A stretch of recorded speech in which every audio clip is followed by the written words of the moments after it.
Untamed is going to be untamed. It's going to be a little crazy. I want to talk to my people. I want to talk to my brothers and sisters. We can have grace and humility in how we interact with other people. Oh, hot dog, look at you. And nobody talked about what's really happening. And let's have conversations about what truth is.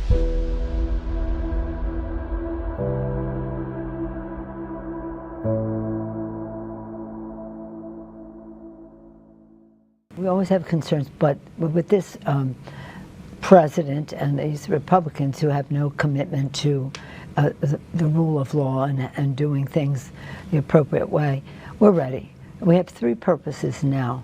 One is to win the midterms. Two is to make sure the elections are safe. And three, to tell people what we will do when we win. And that is the mission.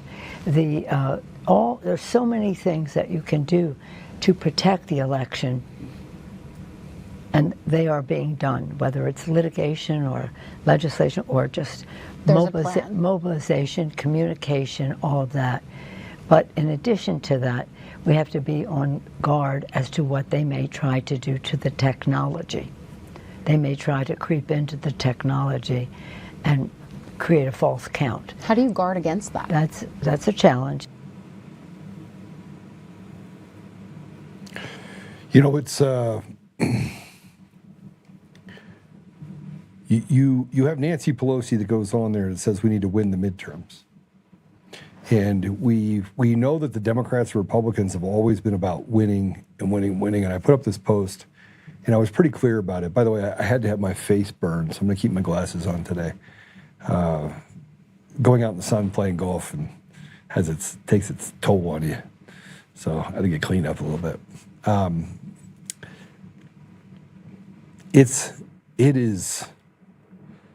It never becomes about the people. I mean, the Democrats tell you that they want to win, they want to do all these things, and then they're, going to cut off little boys' body parts and continue this grooming. And I don't believe that any of these Democrats really believe what they're doing, but they create enough chaos. When you talk about things like that, you create massive amounts of chaos and panic. And I think that's what they're going for. They're going for that specifically. But now we have to talk about other stuff. Are we going to go to the front of this deal at all? Are we missing the part about the NBA? Okay, so we have some other things that I want to go over too. That shows you how there's only one way. There's only one way, and it's this perverted, radical leftist idea. And the more and more that I talk to my Democrat friends, the more they're feeling uncomfortable about what's happening in the media and what's happening in politics. There's a reason why they feel like this is the first, this is a year that we can capture Colorado specifically. And if President Trump doesn't do what he needs to do, and we don't get the SAVE Act put in place, and we don't do emergency orders related to election fraud, then we have no chance. But if you're able to do that, we will eliminate 40 to 50% of the fraud, and you will see a vast majority of this entire country turn red. There is a clear indication that they are afraid of this because they're already starting to do what Nancy Pelosi's doing. But the other thing that's happening is that we have all of these pathetic, rotted, piece of trash judges. I mean, I'm talking some of the worst judges known to man. These are people that don't care about the American people and want to do everything they can to destroy everything that's good about our country. Well, Dominion, we have an update. So let's go to this update. I don't even know where to start when I start talking about this specifically. This is an order in the District of Columbia. Now, I want to point something out. The plaintiff in this case shows Liberty Vote Holdings, Inc., does not show Dominion Voting Systems. And it's Liberty Vote Holding, Inc. et al. V. Patrick Byrne. Now, the deal was that Liberty Vote did not get to finish the acquisition without the lawsuits being resolved. But let me just go through this really quick. Before the court is the motion of plaintiff Liberty Vote Holdings, Inc., Liberty Vote USA, and Dominion Voting Systems Corporation, collectively Dominion, to set deadline for Stephanie Lambert and Patrick Byrne to submit affidavits and to enter document destruction protocol For the following reasons, the motion is granted. I want to tell you what this is. This is screw the people. This is free and fair elections go out the window. This is crime family after crime family after crime family that have betrayed the American people. That's what this is. On August 13, 2024, the court entered an order disqualifying attorney Stephanie Lambert as counsel for defendant Patrick Byrne in this matter.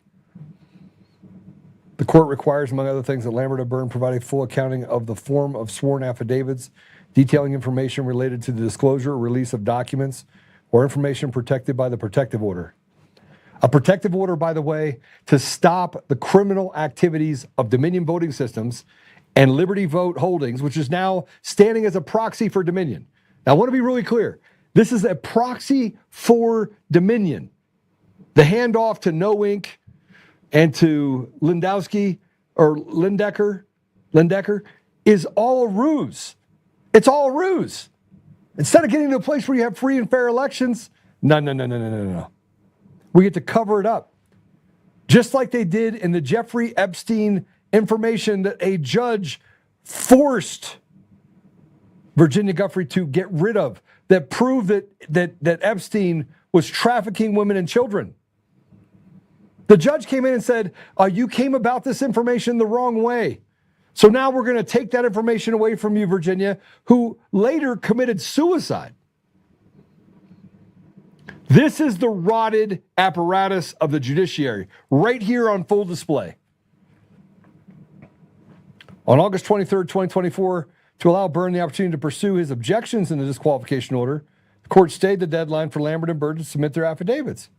Byrne subsequently filed an objection to the disqualification order, and the court stayed the deadline for Lambert and Byrne to submit their affidavits. Byrne subsequently filed an objection to the disqualification order. The district denied Byrne's motion to reverse the disqualification order. Byrne then filed a motion seeking relief from the district court's order upholding Lambert's disqualification. They removed the judge, or removed the lawyer. So anytime you have a smart lawyer that is basically knows the system, they remove them. This is the rotted, trashy judiciary. This is trash. The judiciary's trash. There's nothing about this that represents the will of the people. It's not the Justice Center, it's just us. Where you can walk in and do under the thing dealings with politicians and people like Liberty Vote and Dominion Voting Systems. Like we have all of the facts.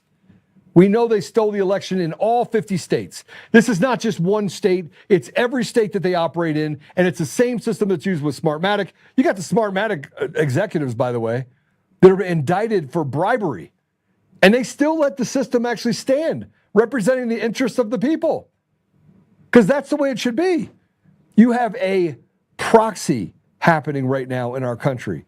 You have pseudo-government agencies that are operating for public good, and they are above any scrutiny. You could sue for defamation. The people that work for them can be Antifa devil worshippers, and they can use the system in a legalistic way in order to punish people, and these judges act as their henchmen, their enforcers. Tell me I'm wrong, because I'm not wrong.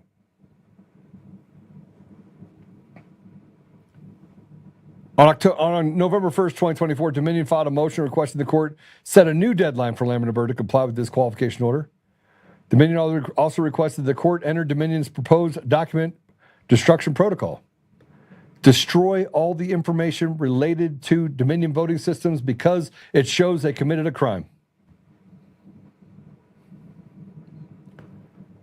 Further ordered that the furtherance of this court's order disqualify Lambert as counsel for Byrne. Dominion's motion for order setting a protocol for transfer of documents is granted in part. The court shall retain jurisdiction over Lambert for purpose of ensuring her compliance with this and other orders previously issued in the action, including the status quo order, the protective order, and the disqualification order. With respect to all Dominion-produced documents contained in the repositories of the e-discovery vendors, iDiscovery Solutions, and innovation-driven iDiscovery Solutions and innovative driven should continue to not allow any person to access such documents unless specifically authorized by this court. So again, they get to decide. They get to sit on the hill, and they get to treat the American people as they see us, slaves. You are a slave. You are a slave. You are a slave. It'd be interesting if somebody actually got access to all these documents that were in Lambert's possession, like hacked it and then maybe turned it over to me. I'm not going to tell anybody that they would do that, but if you did that and you were able to hack this information and gather all that information and then put it out there publicly so that the public can see just how rotted this judge is and just how rotted Dominion is and how rotted liberty is. I mean, it's sitting with a sheriff. And the sheriff's like, I'm investigating a crime. And he keeps dropping little bits, but he should release all of it. A crime was committed, put the information out, and let the public decide.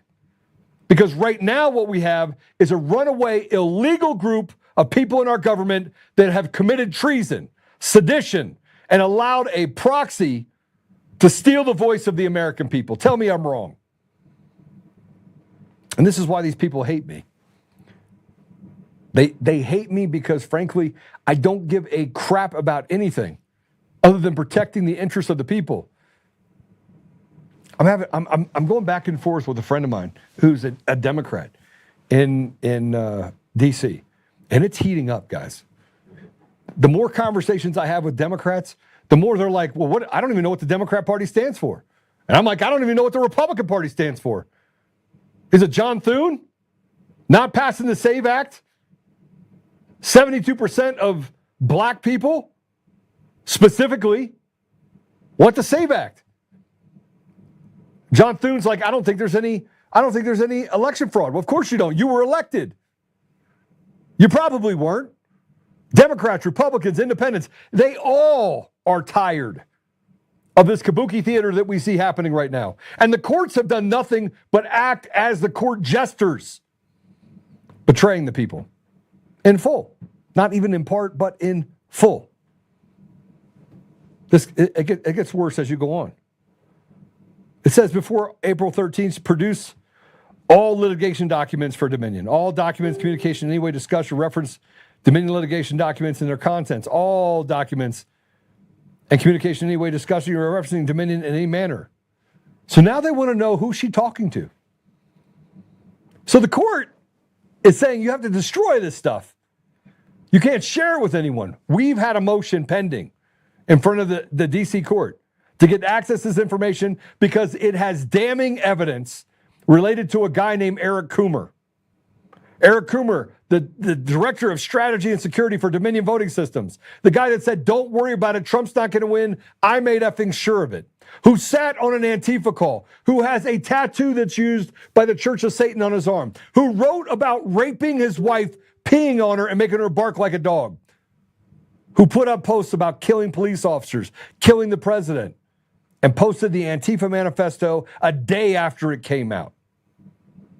The guy that ran 50% of the vote of the American people, that went to Georgia and sat for a indictment hearing, a grand jury that saw President Trump indicted in the state of Georgia. And he committed perjury. The man that gave Serbia access to the source code out of Denver. The man that traveled back and forth, who left the country and is now living in a foreign country, whose lawyers are the defendants in the largest bribery and corruption case in the state of Colorado, David Beller. It doesn't get any deeper than this. And they want to punish me. And you got the judge in the Denver case that is doing some sort of ninja math. And the judge before that did do a sua sponte that overruled a 20-year judge and volunteered to give Coomer's lawyers another bite at the apple that started all this. And yet a jury in Colorado, in federal court, a blue jury, found that I was credible and truthful and non-defamatory. And yet the court in Colorado won't even rule on it. You have a court in D.C. that is actively circumventing the voice of the people and acting in a corrupt manner to hide the crimes that were committed by Dominion Voting Systems. and issues an order of such.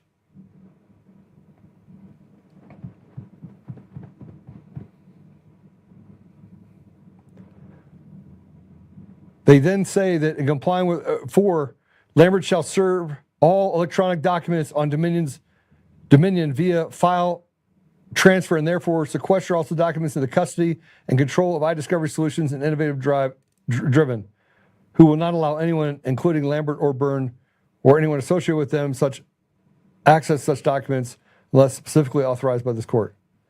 Serve all physical documents on Dominion to third-party carriers to be designated by Dominion. So now Dominion, as a third-party pseudo-government agency that is operating on behalf of the greater good of the people, now gets to operate outside of the absolute authority of the American people to have transparency in their election systems. They're being allowed by the judge to lie, cheat, and steal and take what was never theirs.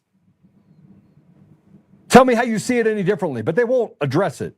They'll just say, oh, she shouldn't have shared it with a law enforcement agency to get to the bottom of the crimes. And that same person comes to the same conclusion. They committed crimes. It gets worse. We'll place it on all the socials. Please, place it on all the socials if you would, please.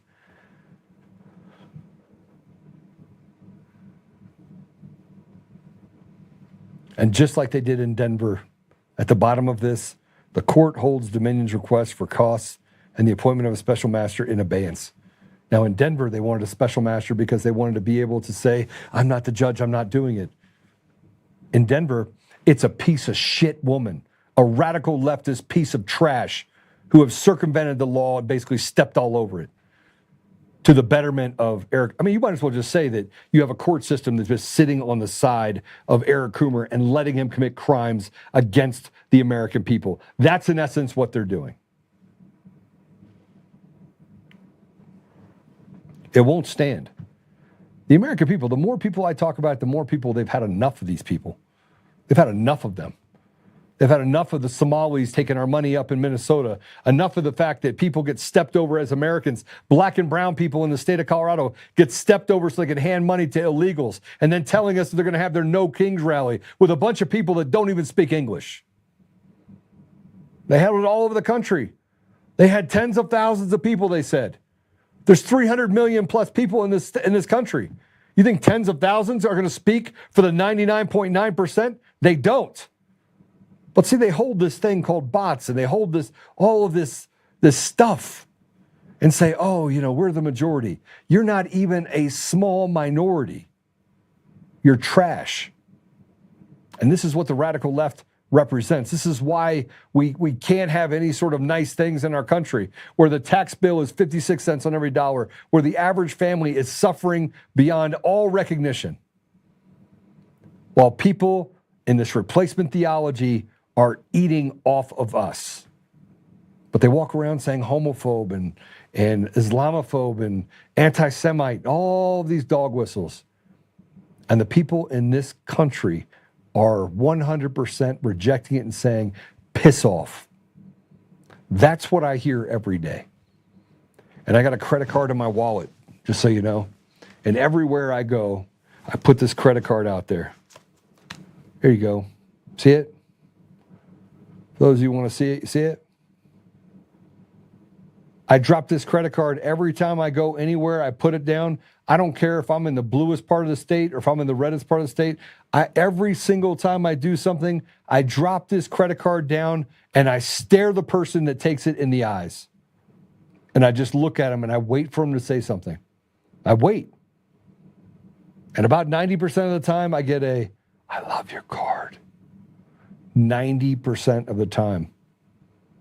And about 5% of the time, I get this disgusting look on their face right before it, and I'm like, no tip. I'm not afraid to leave nobody no tip. You want to stand against the interest of the people? The other 5% of the time, you get a little smile or a chuckle. And I look at them and go, there you go. I make every one of my actions intentional. so that I can have a conversation with people in my community. And instead, in our country, we have people that were violating the very essence of what we are to be Americans. And we sit back and we allow it to happen. We're gonna bring our guests in. I've been jaw jacking for the last 20 minutes, and he's been waiting. The judge in that case, by the way, is ready? You can't make this up. Go ahead and put it up, the last page real quick. The judge in this case, his name is Alphabet.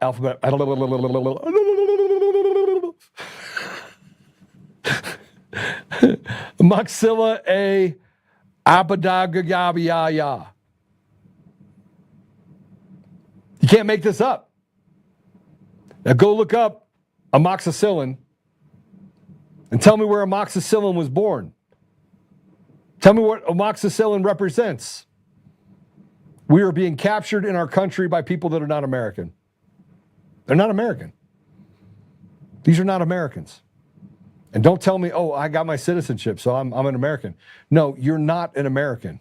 An American doesn't abandon the rights of the people in the country and step over them while handing stuff to the evil people that are stealing everything that we represent. You're a betrayer. You're a traitor. You're a treasonous traitor. That's what you are. Our guest is Kevin Dolan. He's the founder of Exit. It's a growing fraternity, a mutual aid network for men who are opting out of the failing system and building parallel structures for the future. He's got a Substack and a podcast called Bennett's Phylactery. Okay. I guess I got to look that up, don't I? And he delivers sharp commentary on fertility, culture, network states, and the collapse of legacy institutions. He's a leading voice in the nationalist movement and organized the natalist movement and the Natalism Conference, focusing on reversing the fertility crisis and rebuilding strong families and communities. So I'm just going to bring him in and say, Kevin, we never talked before, but welcome to the show. Joe, how are you? I'm good. You see me fired up. I'm fired up because I hate shitty people. Yes, indeed. Yes, indeed. So what exactly is Exit? Let's start. Well, I mean, you've been listening to me for the last 20 minutes. What do you think? You think that I'm a little bit, you think I'm the wrong guy?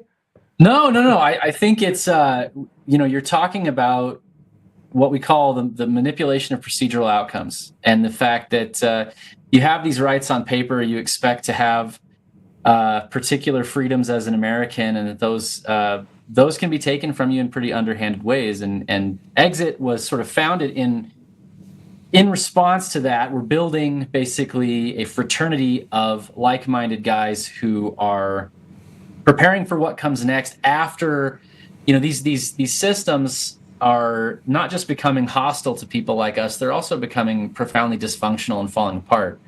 And so it's about building the parallel institutions that will survive this bottleneck that we're all passing through. And the natalism issue is a part of that, right? It's family formation is suffering very, very seriously. But yeah, so Exit is a response to the problem of both, these institutions becoming hostile, so you have to sort of have leverage against them. You have to have independent streams of income. You have to be in control of the way your kids are educated, all these things, to reduce the attack surface, to reduce the ways that people are able to target you.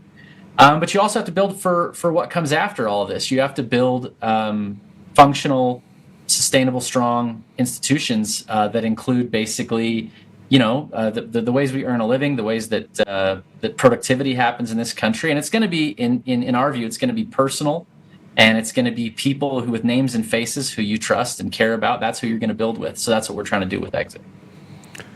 All right. So how successful have you been? You started at what state? Where are you in right now? What state are you in? Currently in Utah. We started in Virginia, and then we moved to Texas, and now we're in Utah. We've got 325 members all around the country. We have 12 monthly in-person meetups in 12 cities. We have 20 calls a week. We talk about real estate, entrepreneurship. You said 20 calls a week? Yes, sir. Well, holy shit. That's a full-time job. It is indeed. And we cover all these topics from entrepreneurship to estate planning, to fitness, to AI, all these things that can make us stronger and more resilient and sovereign. Okay, so we started something in Colorado called the Brotherhood, and it's just a brotherhood. We're just brothers. We didn't want to put an organization behind it. We get together literally every week or 2 weeks. I think we have, 50, 60 people that are a part of it right now that are actively a part of it. It sounds similar to what you're doing, but we build it around that friendship, around joint ideas, and then how do we get into the market and do stuff to help people in our community? And we've hesitated growing for a couple reasons. And I don't know if you feel the same way, but we don't want to be infiltrated by shitty people, right? Sure. And we want to make sure that we build it towards where we can have, that there's diversity. So we have people that are felons in there. I have a guy that served 34 years for killing a pedophile. I've got lawyers and doctors and dentists and blue collar and white collar and farmers. I mean, it's an eclectic group of men that get along so well. It's unbelievable. Yeah, absolutely. It's once you've sort of selected for, the way that we select is basically everybody who joins the group has a phone call with me, and we talk about their background, we talk about their interests, what they're looking for.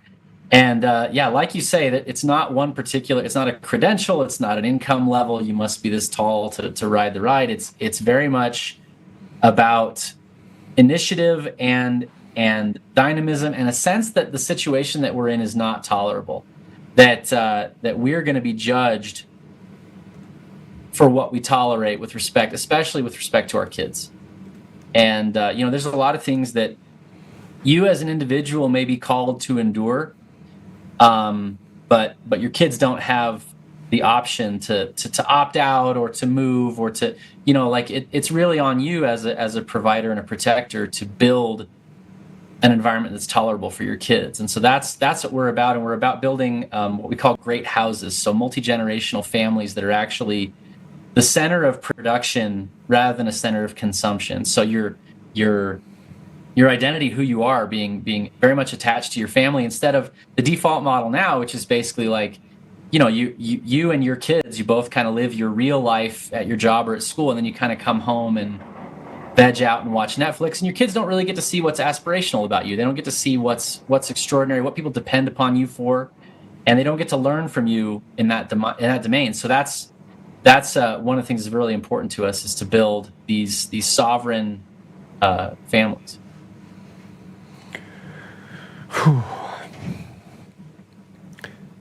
What's been the outcome?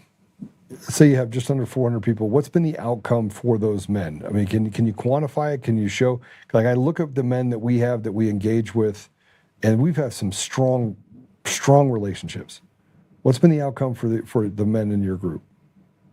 Yeah, so it's there are things that are quantifiable. There are things that are not quantifiable, right? We've got guys who have built startups together that have had 8-figure, 9-figure type exits. We've had huge success in terms of getting smart people together to build. We've also had, guys getting their wives together and they go, oh, I thought I was coming to a meetup with all my husband's weird online friends, but these are actually normal people, and these are people I want to raise my kids around, and this is really cool. So there are things that are monetary, that are easier to quantify. Those are not the things I consider the most important, but it is a piece of the puzzle in terms of building sovereignty, in terms of building leverage to push back. We want to create a situation where our guys can be economically interdependent on each other rather than dependent on these outside systems. Okay. So what's one of the other things you guys concentrate on is fertility. What are you seeing? Because obviously the fertility clinics are going through the roof. Yeah. We want to tie it back to things that people are putting in their bodies. It's hard not to say that it's not caused by, these vaccines and things that are put in people's body. I don't want to have that fight with you right now, but something is changing and something is wrong. Sure. Fundamentally. Yeah. So what are you doing to talk about through what the math looks like specifically for fertility and what you can do about it? Yeah, so direct medical fertility is about 10% of what's causing what there's a demographer called Stephen Shaw. He calls it unplanned childlessness, which is distinct from, medically, physically can't have a baby. And that's about 10% is medical infertility. The rest is either, it didn't happen, or I was focusing on my career, or didn't meet the right person, or all these things. And then there's a very small fraction, it's like 5 or 10%, who are like, I never wanted kids and I didn't have kids. Right. It is actually the case that the majority of people want to have a family, at least under, the conditions that they would, favor for that. So what we're trying to do is connect families and people who care about this, because really it's about family formation. That's the bottleneck. That's what's causing the problem with the fertility crisis. It's not so much that people who are married are not able to have kids.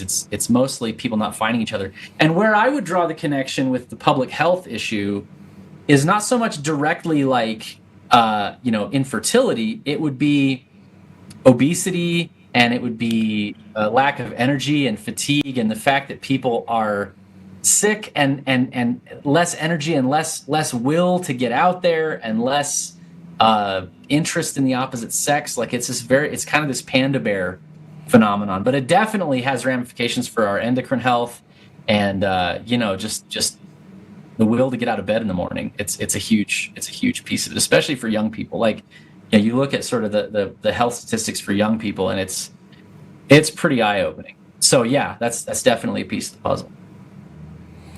Okay, so we're going to talk about Israel for a little bit. We should have like a code word, because that always blocks me when I talk about it.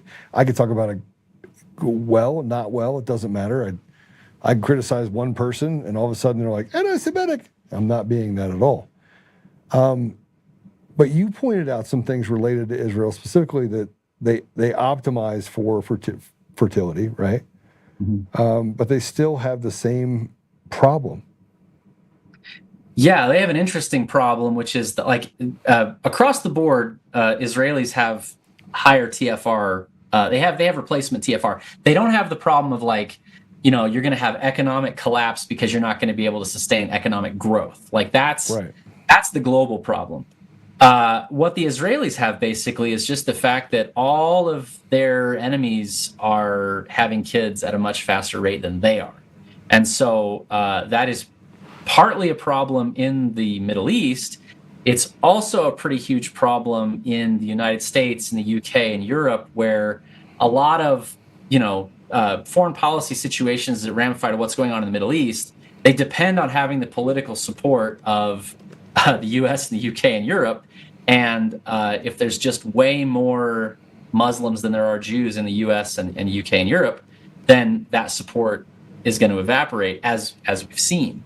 And so that's a huge piece of how fertility has political implications, because if you just don't have as many people sort of on your side, especially in democratic countries, it's demography is destiny, as they say. No question. Whew. So how are you growing now? You said you're in 4 states.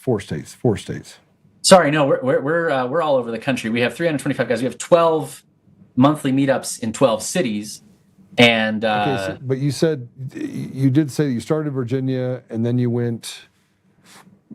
Oh, okay, yeah. Just in terms of where I was based, but it's nationwide and in fact global. So we have you moved from Virginia to where? To Texas and then to Utah. So who in the right mind would move from Texas to Utah? Help me. Well, so I mean, I'm a Latter-day Saint for starters, so it's an easy fit in terms of culture. Okay. And the biggest thing was I saw that the families in my group, the big families where my family could integrate, it actually depends on where you live to be LDS. Yeah. Like Utah is not a guaranteed. No. But basically, I was doing the math on my guys, my actual the members of the group, and it was where are the families? Where's the critical mass where we can start to get families together? And we actually just had a huge meetup with 15 families and tons of kids, and it was a great time. But So Mormons don't have a problem getting together. I mean, they've got a whole melting pot at BYU. that's true. That's true. A lot of these, it's another example of a system that used to work really well and doesn't work so well anymore. Really? Still? And now so it it's doesn't? building. Yeah, I mean, they are drawing their pool of professors from the same academic swamp that everyone else is pulling from, and there's a lot of challenges. There's a lot of challenges at BYU, and so I would still say it's better than almost any other private university in terms of like teaching things, but like there's challenges. But in terms of getting, it's also in terms of getting who's better, by the way, Utah State or BYU? Oh, BYU, no question. Now you got two campuses. You got one in Idaho, and you got one in. You got one in Hawaii too. I guess you could say that too. So you got one in Hawaii, one in Utah, and one in yeah. But in terms of getting values-aligned people together, getting like-minded people together, so there's a lot of people who are in the abstract like-minded in Utah in terms of, they're conservative, they want to be Republican. If you were to raise some of these issues with them, they would sort of have the same response that you would have. But in terms of understanding what time it is, in terms of understanding the danger that we face and the volatility, I compare Utah kind of to the Shire, from Lord of the Rings. It's like this very peaceful place where people have kind of small problems, or at least they feel they have small problems. And it's like the task of waking those people up and helping them to see what's coming and being like, are we gonna walk the same path that California or that Minnesota walked, with our eyes wide open? Like that's a crazy thing to do. So we're that's the task in Utah really is to wake people up. Well, I mean, I think the waking people up means you have to step away from the antithetical cultural shift which has happened in almost every community, and it doesn't matter if you're talking about the LDS Church or the Catholic Church or Baptists or all the way down line. There's a movement to divide and they do it through the education system largely. So you have this education system that comes in and says, if you want to be a pink dinosaur, you can be a pink dinosaur. And you have all of these outside influences that are allowed to put their fangs into the identity of a child. And when you start, it used to be it happened at the college level, and so the stupid would become more stupid and they'd go be a Democrat. Now you have this thing that's happened where they get it at such a young age that people are waking up to the idea of, I want to be a cat and have a litter box in the classroom. I want to cut my wiener off. I want to play women's sports because I don't think I'm a man anymore. I mean, we've debated so much of the ridiculous because at a young age we have ingrained into them the idea of faithlessness that the church wasn't able to keep up with it, and it was almost complicit in it because it could see it happening but thought there's no way in the world any of these people would grab onto this.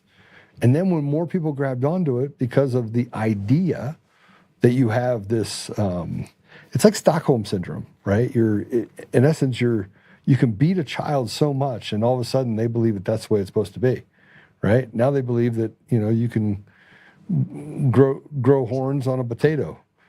I mean, it's the craziest thing in the world. But we weren't prepared for it, and we did not stand up strong.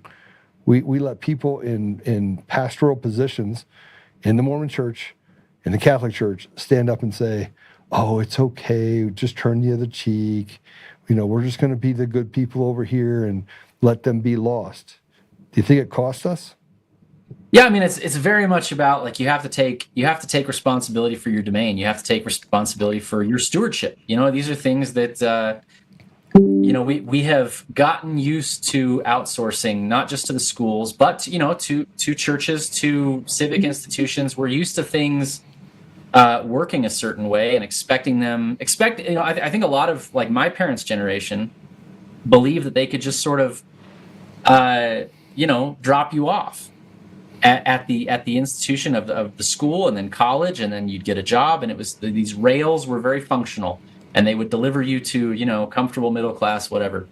And I think that was always kind of not a great deal. But particularly now, it's becoming just totally untenable with the things kids are being taught. And so it's about how do you build alternatives to that. So we're we're getting together a homeschool co-op down here and bringing together people to discuss some of the ways that, like, AI changes things, work from home changes things. Like, there's not all of the movement technologically is necessarily a bad thing. There are ways that power is being put in the hands of parents. I think one of the huge sort of silver linings from the COVID era, I mean, it was a terrible time, but parents got to see what their kids were actually being told in class, because they were like standing in the kitchen listening to this ridiculous Zoom call. And there was a huge revolt in terms of people withdrawing and going into homeschool and going into to alternative education. And I think that's ongoing, and it's going to continue. So yeah, there's. Go ahead. So I agree with you fully, but Kevin, I'm not a soft guy. I mean, if you come from my child, there's a pretty good chance that you're going to need a dentist and probably a straw to drink through for the rest of your life, right? And I say this to you because I don't want to hurt anyone. Like, I'm capable of great violence, but I don't want to be violent. And I think there's a lot of men out there like me. I grew up in D.C., Washington, D.C. You were from Virginia, right? Which part of Virginia, by the way? I was living in Culpeper. Okay, so that's a different part of Virginia. Yeah, it's beautiful out there. I love it. Yeah, it is beautiful out there. But I say the things that I just said. It makes people uncomfortable because I'm willing to stand up for my child. I'm willing to get down and smell the dirt, and I'm willing to make great sacrifices for even children that aren't mine. And more often than not, I see this grow towards the idea that we're going to have to, that evil never went back into its hole without force. Would you agree? Yeah. Right? So we have to build density, but we also have to build some ROEs, rules of engagement, that say, hey, look, we're not going to go to violence, but you're not taking our children. Totally. And right now we're standing on the side of, we're not going to go to violence. Please don't take our children. Right? We're debating and we're negotiating with evil right now to say how much of the flesh of our children we're willing to let them take. Right? Yeah. But we get caught up on the vernacular. Like, Joe, you can't cuss, but, I'm not going to become enraged by the fact that they're cutting off wieners. And I'm half saying that to be funny, but Kevin, we've got to get to the place where we start standing strong, where they're afraid of the density that we create. Am I wrong? No, totally. So I think what you're doing in the political domain is really important there. And not because I'm saying like, oh, let's work within the system, let's play by the rules, but the political system is the domain in which force can be exercised in a way that people respect, and a way that doesn't. So I don't want to get too like theoretical, but like this whole system depends on people respecting the legitimacy of the system, and believing that believing in elections, believing in the judges, believing in the justice system and the police and all these things. And the only way that you're going to, like, if you were to go straight to force, straight to like unauthorized, personal force, that further legitimates, that further strengthens this apparatus of control. But if you can exercise legitimate force through the state, through the domain of politics, especially local politics, then you create a dilemma for these people, which is they can't actually stop you without giving the lie to what they're doing and giving the lie to the illegitimacy of the way that they have operated the system. So, we're definitely involved in our local politics. We encourage other people to be involved. And it's about, it's not about, the Republican Party or the Democratic Party. It's about people who care about this stuff acquiring positions of power from which they can stand. And, right. Which they have legitimate authority to defend, obviously their families, but also defend, their constitutional rights and the rights of their communities. Like that's what I think you have to build to get around this. Because I can see what you're saying. Like the gulf between talk and action seems so unbridgeable right now. And that's basically what Exit exists to bridge is to say, all right, well, we need political and economic and social power. We need to build together these institutions that will give us the power to cross that bridge from talk to action. Yeah,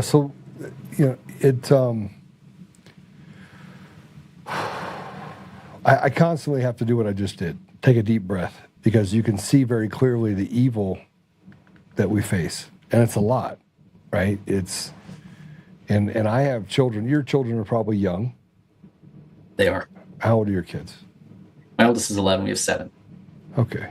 Your oldest 11, you have 7. You and your wife are very busy. Yes, indeed. I have 2. They're grown. Praise the Lord. And your education bill is going to be a little more expensive than mine was. Yeah.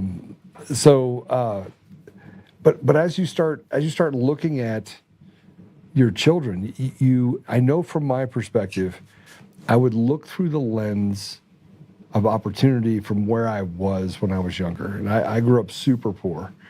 And so my lens for my children was always experience. I wanted them to experience lots of different things so that they could be well-rounded by the time they get through school, which will lead to a larger degree of humility, caring.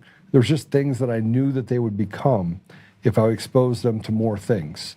You know, I'd have them hang out with the homeless people, do a bunch of stuff to so they could be grateful for their position where they are.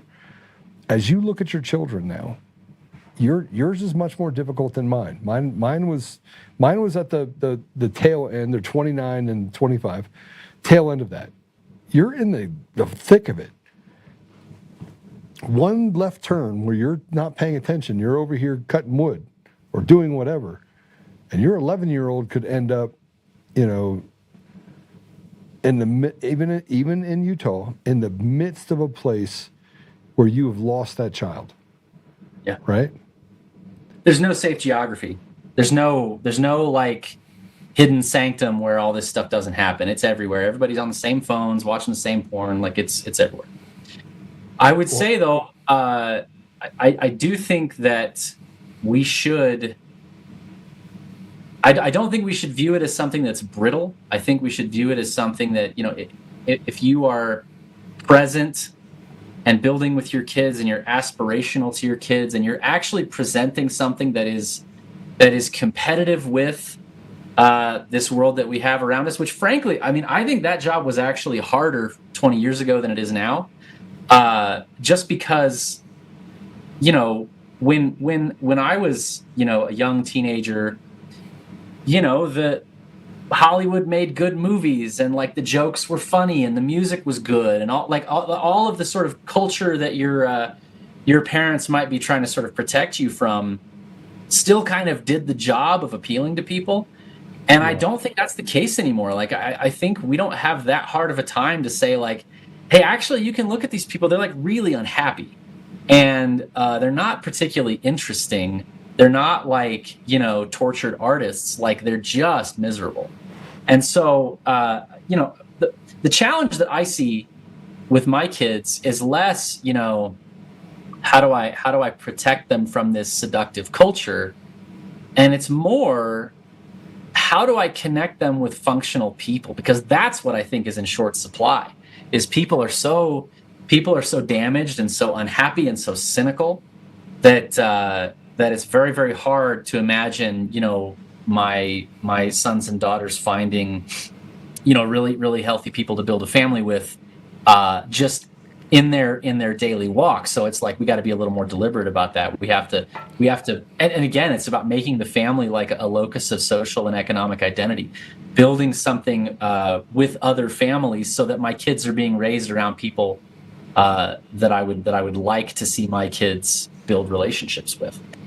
So yeah, I mean, I think it's harder in some ways, but I see a lot of hope. I see a lot of possibility in the future that we're going through, just because so much is up in the air and so many crowns are in the gutter and so many things are being abdicated that we have an opportunity to pick up, and we can be actually a compelling alternative in a way that was a lot harder 20 years ago. Yeah, I think that there's more people flocking to that, but a vast majority of the population doesn't know how to put one foot in front of the other, right? They're very systemically driven by cattle guards, right? And I think that in order to get to a place where you have a better opportunity for your children, you got to be willing to identify the fact that we are surrounded by we're in a sea of locusts, right? And in a age of famine, like we are in a famine right now. We're in this desert just trying to figure out where the good food is. Good food meaning, how do you connect to your tribe, right? Yeah, absolutely. And with this replacement theology we have in our country, where we replace God with sex, and I mean, no matter where you go, look, it's right there in front of you, right? I mean, yeah. it is the craziest thing in the world to think that our society can function this way and not literally go towards utter disaster. Absolutely.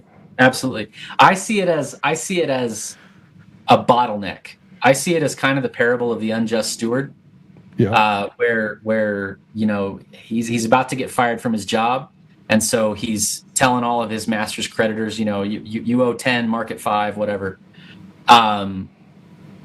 I see this as all of the ways that we earn a living, the ways that our social structures, all these things are going to be relitigated. They're going to be up for debate, and they're going to a lot of volatility, a lot of things in the air.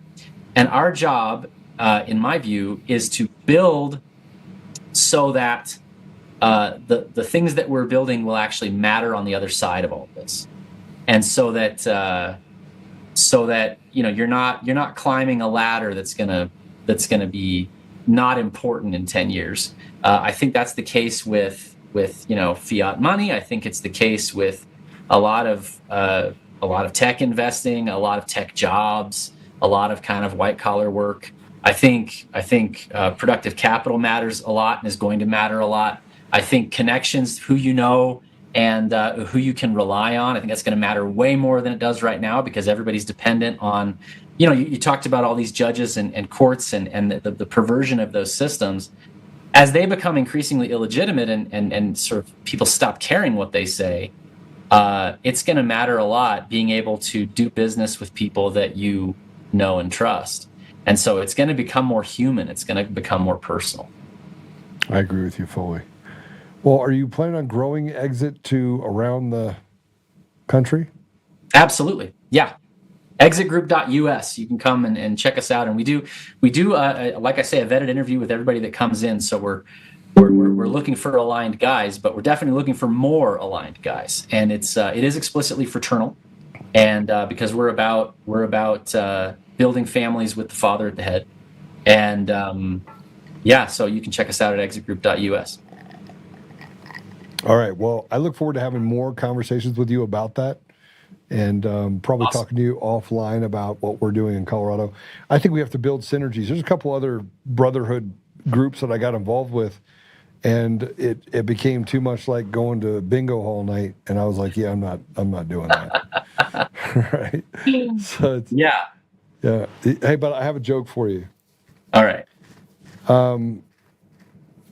Why do you, if you go fishing, do you bring two Mormons, not one? So the other one doesn't drink all your beer. Yeah. I've heard that one. So my wife was raised in Pocatello, Idaho, and my in-laws live in Driggs, Idaho, on the other side of the mountain from Jackson Hole, Wyoming, and they've been there for. Yeah, my wife and I have been together for 24 years, so been there a long time. And and one of my best friends is Mormon. I'm Mormon, LDS now. You guys don't go by Mormon anymore. You guys totally screwed that up for everybody, by the way.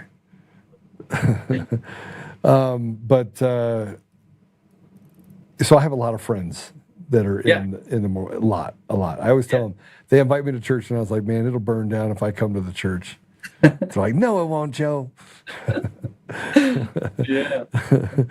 But yeah, so I crack jokes with them quite a bit, off and on. Right on. All right, brother. Hey, it was great to talk to you. I very much so appreciate it. And I look forward to talking again soon. And, Absolutely.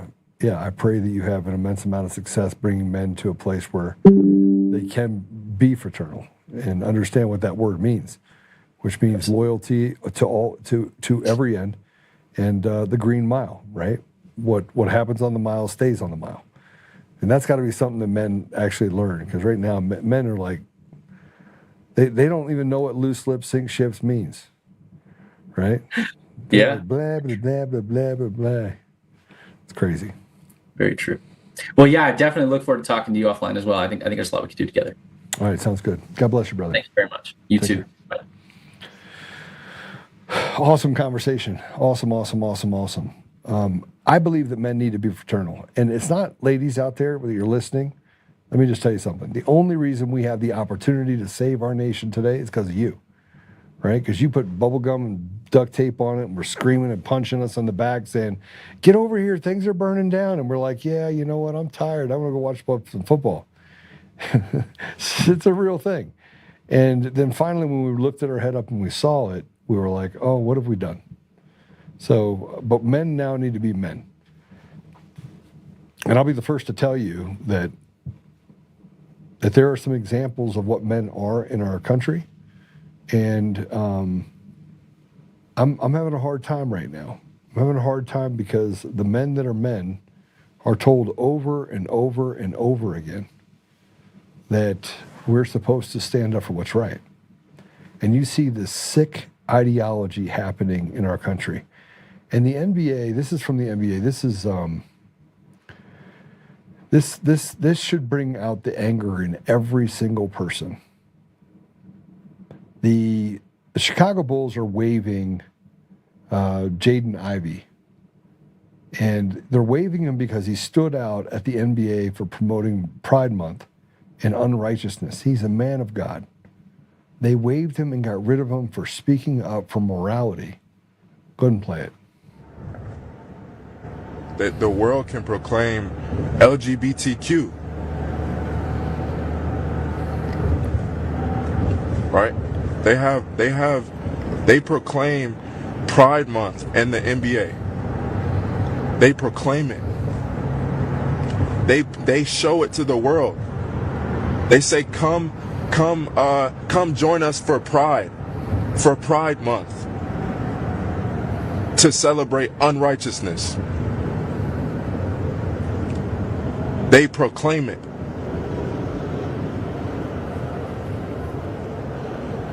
They proclaim it on the billboards. They proclaim it in the streets. Unrighteousness. So how is it that one can't speak righteousness? How is it one that how are they to say that man, this man is crazy? I'm not the Jay I used to be, but the OJ is dead. I'm alive in Christ. No matter what the basketball setting is, I'm born again, the Holy Spirit. I've been saved by Jesus Christ. No matter what, how many DMPs I don't get to play, or no matter how many points I score, those things are a temporary thing. They're a temporary thing. I'm going to get Jaden on the show. I want to just walk through with him what this is costing him. So because he proclaimed his faith in Christ, they cut him. He's celebrating God, and they called him out, and it cost him his job. And there's a war on men and women of faith. But men have let it happen. And sooner or later, I'm telling you right now, you can go back and you can look at any time in history that you suppress men, it becomes a very untenable situation for the weak people eventually. They get eaten. But you have woke agendas and woke corporations and virtue signaling. And you've got some, let me just show you the difference between the NBA, what they promote. Imagine the man that raped that 6-year-old little girl, and then they let him back on the street. Or the other one that murdered a man, and they said he wasn't competent to stand trial. He went through 2 years of rehabilitation and put him back on the street. So being pro-God gets you fired from the NBA. But let's take a look at what domestic violence and beating your wife and children, let's show you what that gets you. Let's go ahead and put it up. Arrested and criminally charged with multiple felony counts of domestic violence and child abuse after alleged assault on the mother of his children. 30-game suspension, remains with the team. Jaden Ivey, Christian, who spoke out against Pride Month, immediately cut from the team. The NBA has a massive problem, and it's not Jaden Ivey. So you got the piece of trash over there on the left, the piece of trash that beat his child's mother, and then you got Jaden, who stood up for righteousness. This reminds me of what's happening in Colorado. I stepped out of the governor's race. I've been a proponent of standing up and speaking out for the last 6 years. Now, prior to that, I would talk to people about things. I would talk to people about Jesus. I would talk to men that were incarcerated that got out. I wanted them to tear off that rearview mirror. I wanted to get rid of the scarlet letter. I wanted them to focus in on success that they could have in their life and having a beautiful family and just loving the Lord. That was my mission. That was my true north. 2020 comes along and I just see evil just magnified inside the community. I see what they're doing with COVID. They're killing off millions of Americans. We had the largest, by the way, kill off on the planet.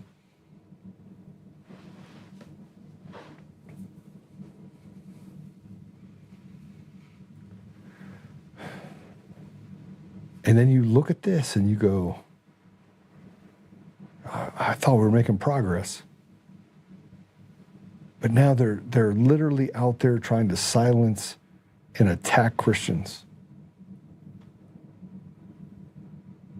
This is Mike Vrabel when he talked about one of his players.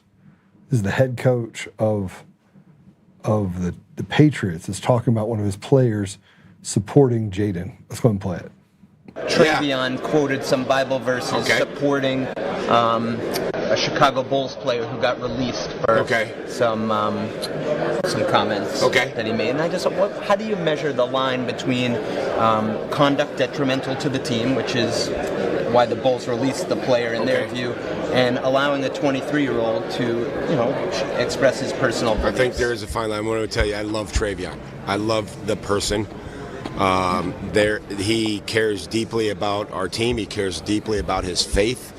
He cares deeply about his family, his wife, the people in our building.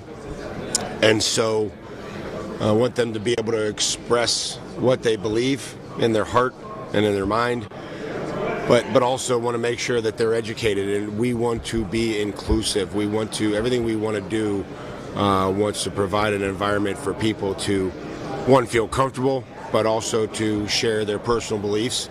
And then also we represent the team and then we represent the organization.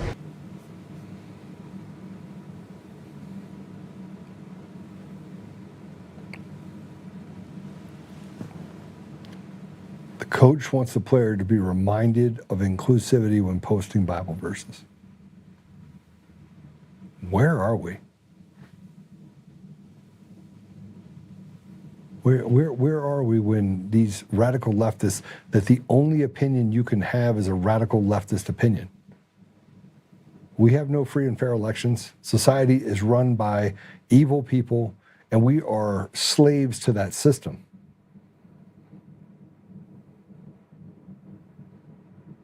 Players are being cut because of their voices, their faith. And a coach tells you that you have to be reminded of inclusivity when posting Bible verses. Well, I got a Bible verse for you. I want to go straight to Leviticus at this point. Everybody gets mad at me for just having this righteous anger. And they're like, oh, Joe. I had a woman yesterday say, Joe's got a potty mouth. And I'm thinking to myself, screw you. Screw off, piss off. I've spent 6 years in the trenches, had people throw knives at me, bring guns to the party, have to defend my family. And you want to talk to me about the fact that I said shit? Now shit on you.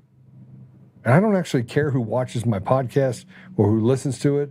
If you don't have the same rage towards people that denigrate our society on a daily basis, and you don't have the balls to stand up for it, and you're not the one that's been in the fight for the last 6 years, then you know what? Do what you want. Walk around putting scarlet letters on everyone. Go do that. But I'm going to do what I'm going to do. I'm going to continue to speak out for those people that can't speak out for themselves. And even if they could speak out for themselves, I have an obligation to be my brother's keeper. 1 John 3:16 that says, I gave up my son's life for you. You should be willing to give up your life for your brothers. Well, I'm willing to do that. I'm willing to lay it all down. And I'm not afraid of a coward, and I'm not afraid of the idea that you can hold me responsible for the fact that you don't like the way I talk. Don't like the way I talk. Hit the little button and turn it off. Just be done. If you don't like being held accountable, if you don't want to talk about the fact that this is fundamentally wrong, and it's not fundamentally wrong to punch back. It's not. It's wrong to not punch back. It's wrong to allow this to stand. And at least we have a little bit of, I don't even know what you call this. I think the Supreme Court justices, by the way, sit in a room and they're basically running it through a system and saying, what are the repercussions of us siding with the American people? The U.S. Supreme Court ruled that Colorado Democrats' ban on talk therapy for kids identifying as transgender is unconstitutional. Play it. Against a Colorado law banning so-called conversion therapy for LGBTQ children. Shannon Bream watching this and getting the ruling now. What was decided? Good morning to you, Shannon. Hey, Bill, good to see you. So a therapist out there in Colorado challenged this law when it was passed, saying, I need to be able to counsel clients for whatever services they're seeking. So the court looked at this, finally decided 8-1 in her favor, striking down that law in Colorado. I want to read you part of what they said. They said it's censoring speech based on viewpoint. Specific things. It says the First Amendment stands as a shield against any effort to enforce orthodoxy in thought or speech in this country.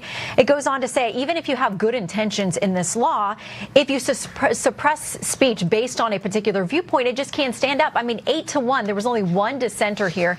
It was Justice Jackson. She has said that this ruling is potentially catastrophic. She says the majority finds at bottom that Colorado likely cannot legislate to protect the children of its state if by doing so it happens to keep state licensed healthcare providers from saying what they want to minors.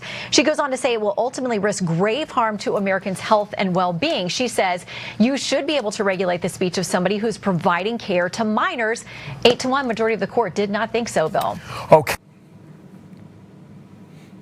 Now, Jackson can't even tell you what a woman is. She's an evil little bitch. You can say whatever you want. We call evil what it is. You push that back into the hole it came from. And that dumpster fire of a retard that's in the Supreme Court has done two things. One, she's never seen anything that she didn't like to talk about. And number two, she's the most incoherent individual in the history of any court, let alone the Supreme Court. She's a flat out 100% see you next Tuesday retard. And says you should be able to regulate speech. Our country's broken. It's broken, and men and women all over this country are to the point where they can now recognize that they are being held hostage by evil, evil people.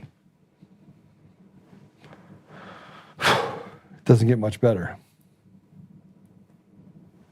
Colorado has been overturned over and over and over and over and over again. So let's go through that. Reversals in Colorado decisions. Nelson v. Colorado. The U.S. Supreme Court reversed Colorado Supreme Court 7-1 on due process grounds regarding the state's Exoneration Act. Colorado could not keep conviction-related fees from exonerated defendants without a separate civil proceeding. They had to be reminded that you have someone that's exonerated and you wanted to charge them for it. They still said you had to pay the tax because the process is the punishment. That's what Colorado has become. And here in Trump versus Anderson, this is the craziest thing ever. 9-0 reversal of Colorado Supreme Court decision to disqualify Donald Trump from the 2024 ballot under Section 3 of the 14th Amendment, Insurrection Clause. The U.S. Supreme Court ruled the states cannot enforce this against federal candidates in this manner.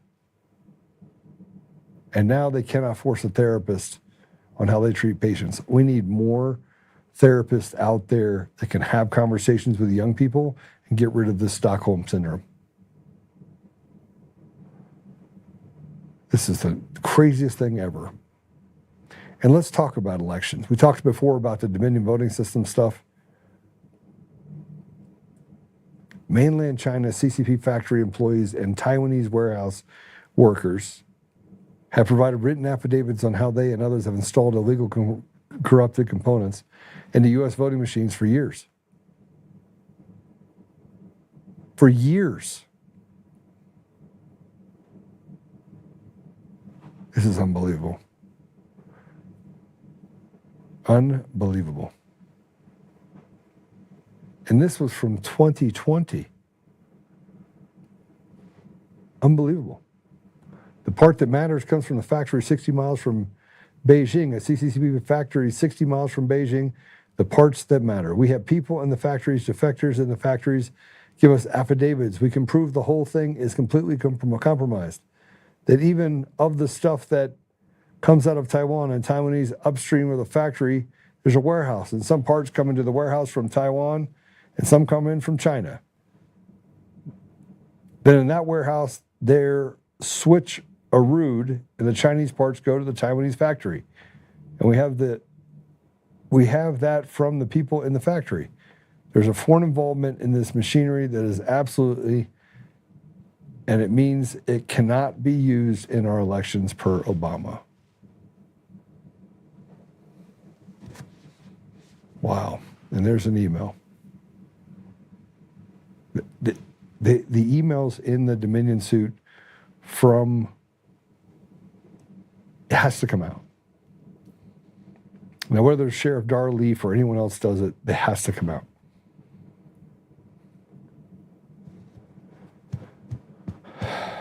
Now on the Scrub Dominion website, they claim their systems were made in Taiwan, not CCP China. Dar Leaf was sent Dominion information. Lawsuit discovery documents immediately began alerting election officials about what they indicated. And they put up this letter. We'll send this all out to you so you can have it too. We already know the elections are fraudulent. We're sitting here debating the ridiculous while a piece of trash, John Thune, stands up there and betrays the people. Or we can talk about Nancy Pelosi, they're going to hack the machines. Let me just tell you something. If I was called by someone at ODNI and they said, Joe, can you put together a red team to go in and hack the elections? I 1,000%, if told that I was going to go against these radical leftists, 100%, I would do it. You want to know why? Because you can't play fair with people that don't play fair. You should destroy all of it. Why? Because it's not a real election. It's not real. And the fact that we have to negotiate out of this should tell you everything that you need to know. All right. Well, there's so much more I want to say. We'll get past all of this now, and it will just bring us right into the No Kings protest, right? That happened last weekend. It is unbelievable what we're actually dealing with. The attacks on Christianity are off the charts. Now, people don't say stuff like that to me. I mean, they certainly don't say it in my face. They don't say it. They say it to some of you. They don't say it to me.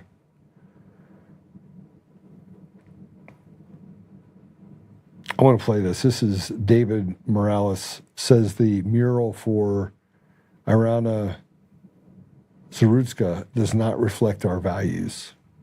Play it. Ultimately, we want to make sure that every community member that calls Providence home feels safe. And we can both agree that this mural behind us does not reflect Providence's values, nor does it reflect the creativity that we want to see in our city. Creativity. She was stabbed to death. She's a murder victim. This is the offensive mural in question. It's now being removed. They're removing it. It's a mural about a woman that was murdered. It doesn't reflect our values. Whose values does it reflect? This piece of shit that's not an American? Everybody's like, Joe, you need to be nicer to this person. No, I don't. No, you don't. You don't get to decide when civility is used, and you don't get to use it to control the American people. And here's Iowa Senator Sarah Garrett. It says Christianity feels very threatening and is causing violence. Not yet, it's not. It could. Go ahead and play it. We have seen some pretty uncomfortable ways that faith and political power have collided. Seeing the flag and the cross conflated. We have seen religious actors supporting specific political candidates, even when those candidates might not seem to match the values of that professed religious faith. There is this very strong allegiance to specific candidates, and that confuses us and makes us wonder what on earth is going on.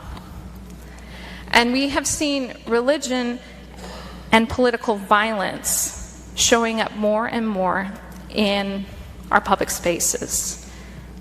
It's something that is just very in our faces, and something that we're very concerned about, and something that feels very threatening right now at this time.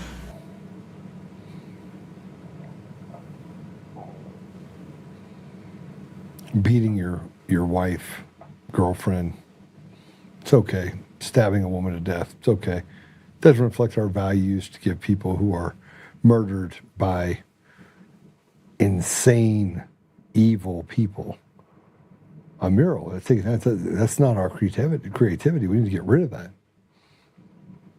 And here's a No Kings protester that got super angry when we started talking about the fact that Kamala Harris didn't receive a single vote. She got the nod. Let's play it. Out of office. Yeah. Would you like J.D. Vance to be the president No, then? I would not. Okay. Mm-hmm. Yeah, I would not. Okay. Yeah. Who would you like to be the president?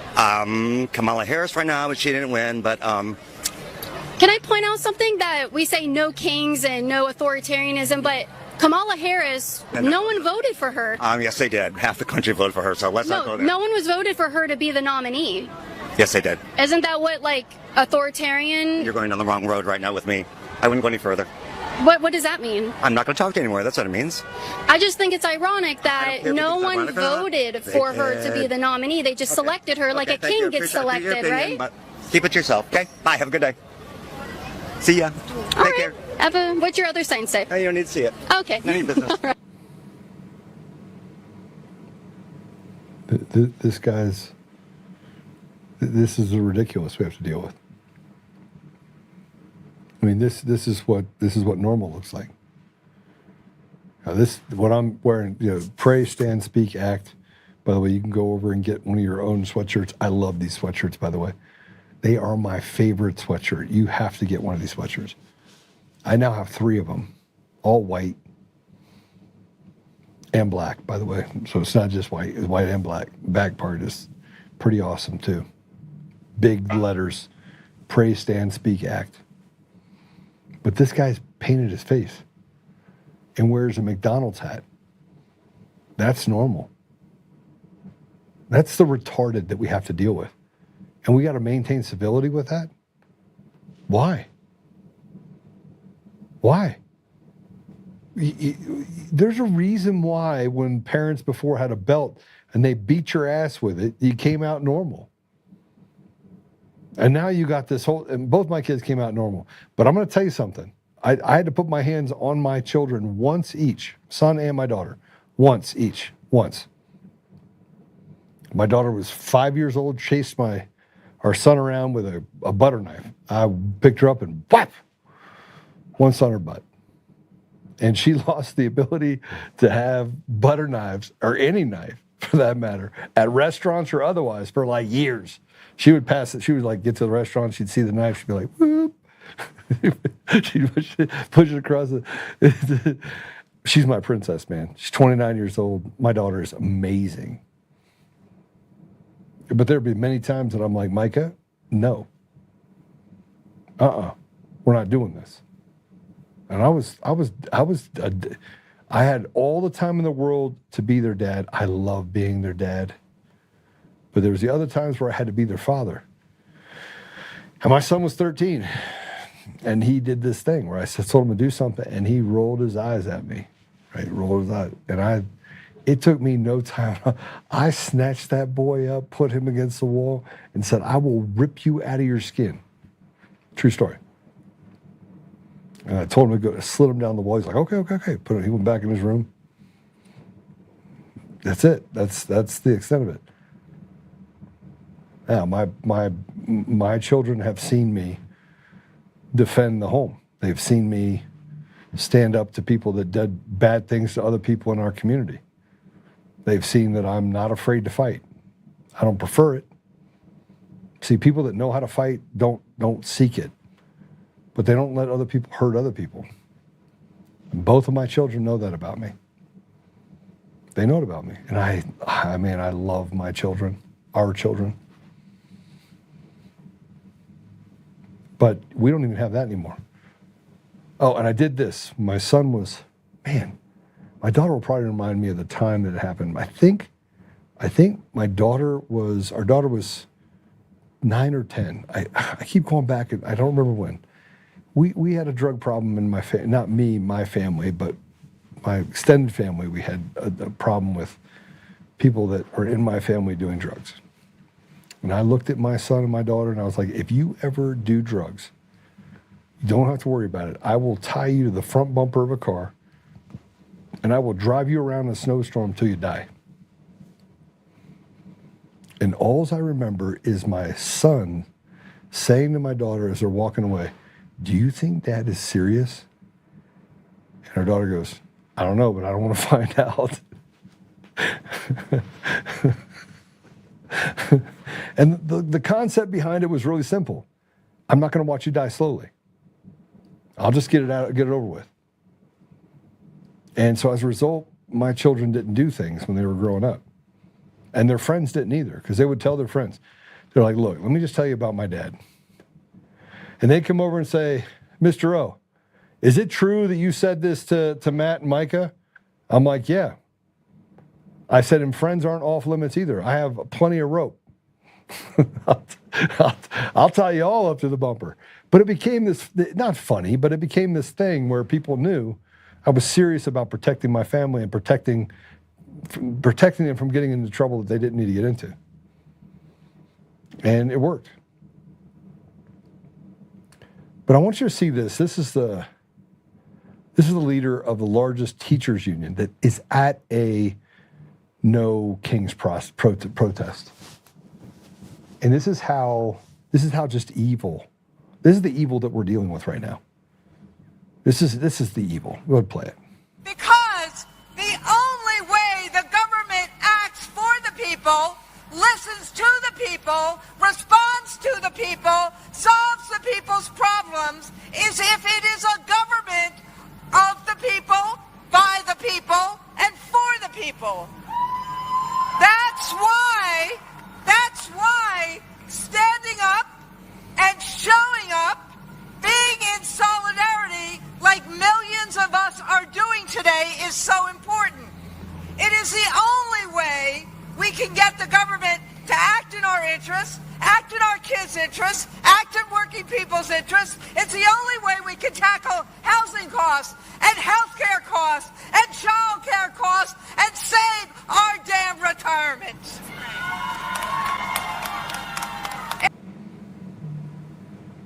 She's a retard. It just never gets better. The retards stand up on stage.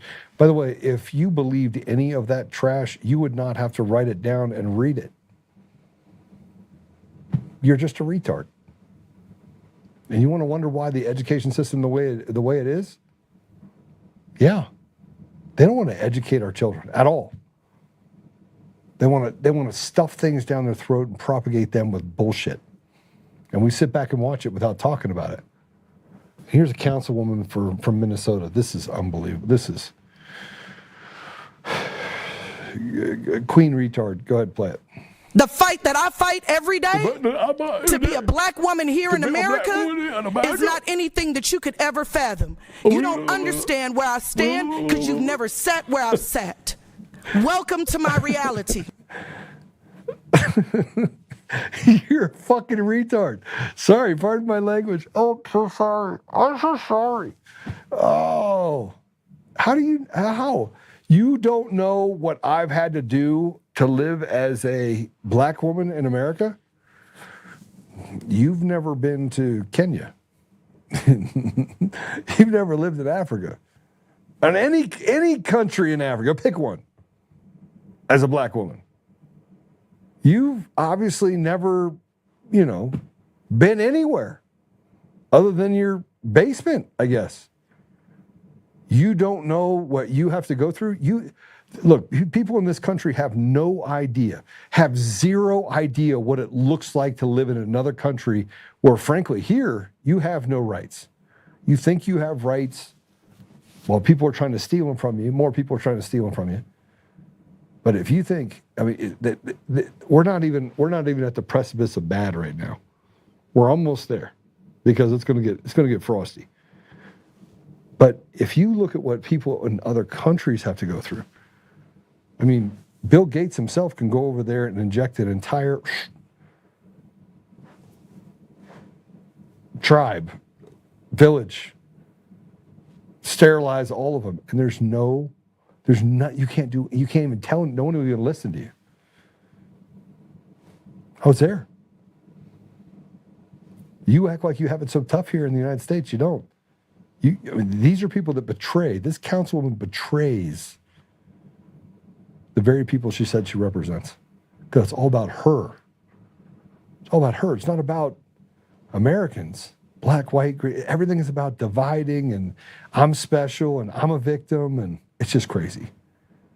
This unrighteousness is everywhere. It's pervasive. And it's our job to call it out. It's our job to be on top of it. It's our job to call it what it is. Stolen elections, slavery, we're overtaxed, overworked, overburdened, and we have pieces of trash that don't work a day in their life, that stand on some stage and try to talk about what they know nothing about. They couldn't even live it. That's my thought. All right, we're done early today. I got a bunch of stuff I got to go do. Here's what I'll tell you. Share the stuff out for the Dominion stuff. Hopefully I get this stuff fixed. Whew, it's like a lot. It's out. Good. Dominion stuff is out. We got all that stuff, good stuff out. Go over to, what is it? honorboundusa.com. Get your sweatshirt. I want to see pictures of people in my sweatshirts. So I want you to go get a sweatshirt. And I want you to, we have black ones too, and blue ones, purple ones. I have a rainbow one, but it has all 7 flavors, colors, not 6. Just kidding. I don't think I have that. Do I have that, Damon? I don't have that, do I? David might buy one. He might buy the 7 flavors. It's called the Baskin Robbins 7 flavors or 45 flavors or whatever it is. Okay, you can go to Apple Podcasts, Google Podcasts, Spotify, Pandora, iHeartRadio, TuneIn, and more. We are everywhere. You can go there. Yeah, red, pink, gray. All right, listen. Tell me this isn't the coolest sweatshirt ever. Tell me it isn't. What do you think of the sweatshirt? Hey, do me a favor. Have them order me. I have the white ones now. I think I want. What other colors do we have here? Somebody go buy me one. Audience members. I wear XL or what is this? Is this XL? I think it's XL. Pretty sure it is. Order me one and send me a sweatshirt. I would take the gift. I love these sweatshirts. I would wear these sweatshirts every day. I went to the hockey game last night. By the way, the Avs won 9-2. It was amazing. They played the Calgary Flames.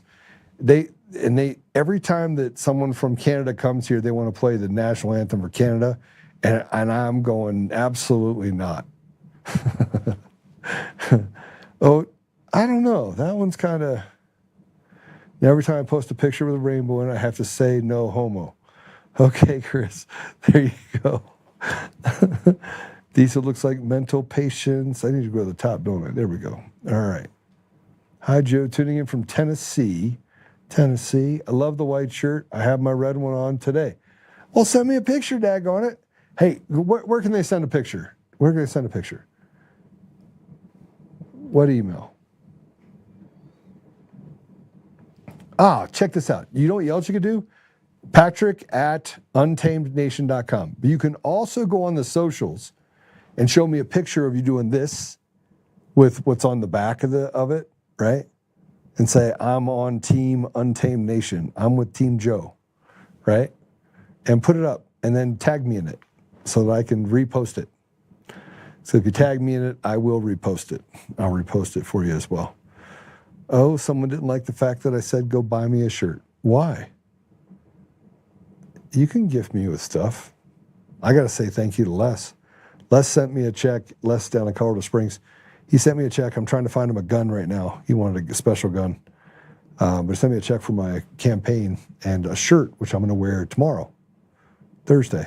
I'm going to wear Thursday.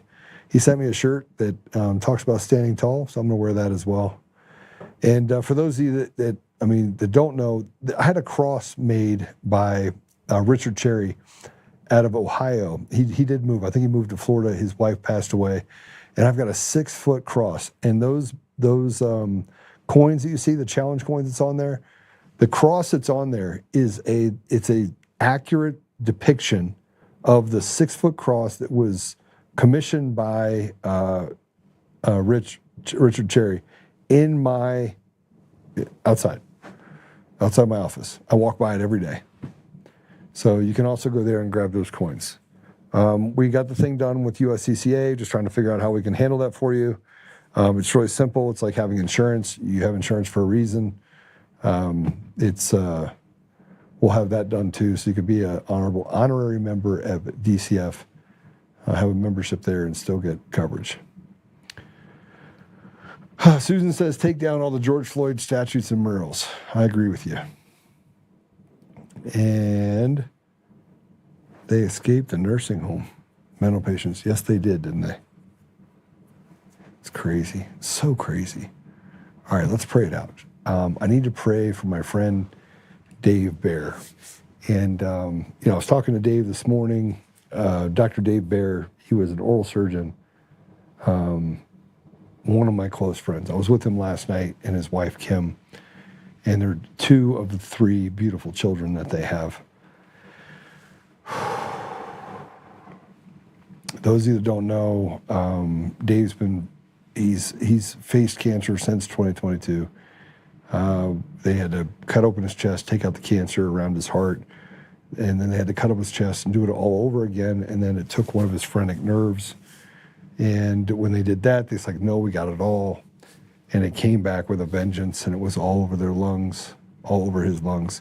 And then from there, it spread across his entire body. He went down to Mexico and did some immunotherapies. We raised a bunch of money. I want to thank some of you for giving to that. And my problem is that I want to solve every problem. So it's very difficult for me to have conversations with Dave because I love him. I love his family. Without him, I wouldn't be here. And so I'm talking to Kim yesterday. He went and got his new scans, and they came back, and the nodes are now all over his body. They're in his spine. They're in his lungs. They're in his neck. They're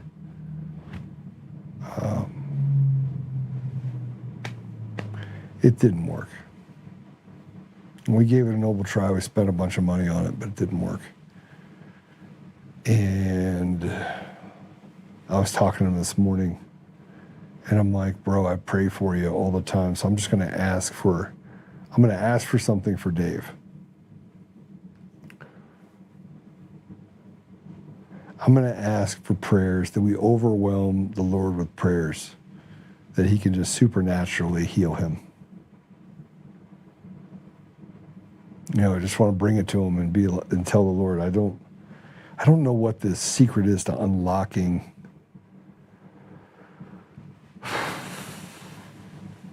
it. it is really difficult for me to talk about this.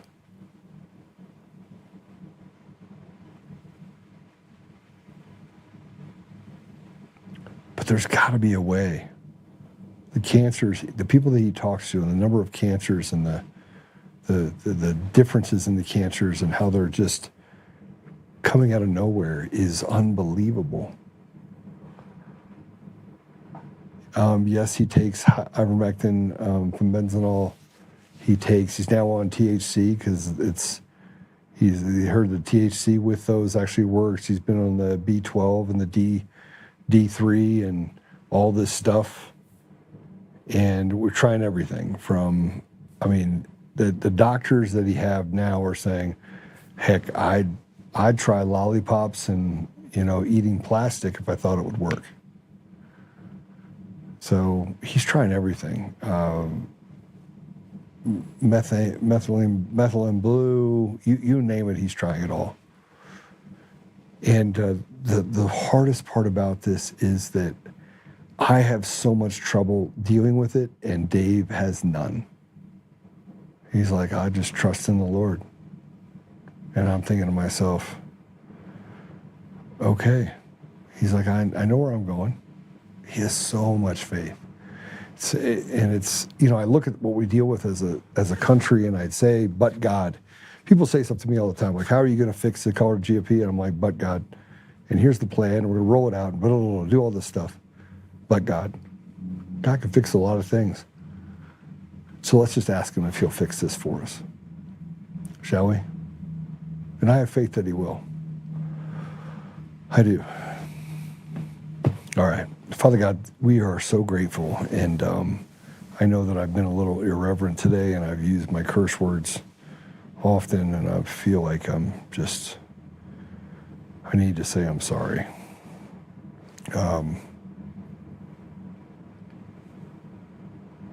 I don't know why I feel this drive towards injustice and solving it. And I'm under no illusions that I actually can solve it, but I just want to say thank you for allowing me to have the ability to speak truth and to talk about just how evil is working in our communities. It's so frustrating. We are thankful, Father, for the blessings in our lives, for the people in our lives, for the experiences that we have. We are so grateful. And we know that we feel like we ask you for everything. And I do. I ask you for so much. And I know I ask you for weird stuff too. Like I ask you that the Nuggets can win the championship, and that we can get rid of this Pride Month stuff and just weird stuff that I know that it's probably not like the number one on your list, but this one is like number one on our list. It's number one on my list. And that is, Father, I just ask that you heal Dave Bear. Please. Please heal him.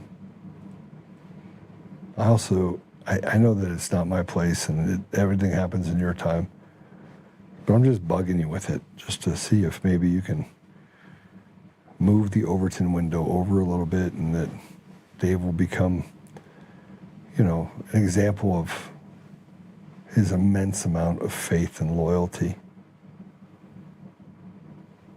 Father, I'm grateful for the friendship that I have with him, the time that I've been able to spend with him. And regardless, I will cherish that for the rest of my life. But I just ask that you heal him selfishly, that he would be healed. I thank you again, Father. We thank you. And we just ask you to give us the strength to stand in the gap and do the right thing. And I say these things in the name of Jesus Christ. Amen. Oh. All right. Y'all go do your thing. I'm taking off early. I'm going to go buy a gun. Another one. You guys should buy one too, dcfguns.com. We got some cool commercials coming out too, so we'll put some of those up over time. Thank you all for just being amazing. And hit the share button. You're the ones that are the ambassadors of truth. And yes, good old Rumble and everyone else is doing everything they can to suppress us. So I'll leave it to you guys to get it all done. All right, take care. Bye.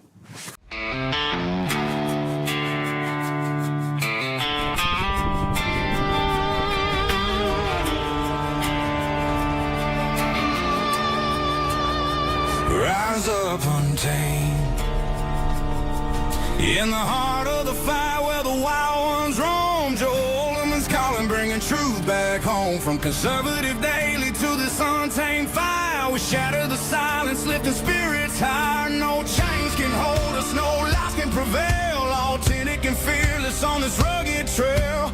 Patriots gather under stars and stripes. Untamed nation, igniting the night. Untamed nation, let the truth roll out in this land of the free. Standing proud from sea to shining sea, we won't back down. Catch the fire, wear the crown. Untamed nation, it's our battle song, motivating hearts where the brave belong. Yeah, untamed and wild, forever strong. Play it again all night long.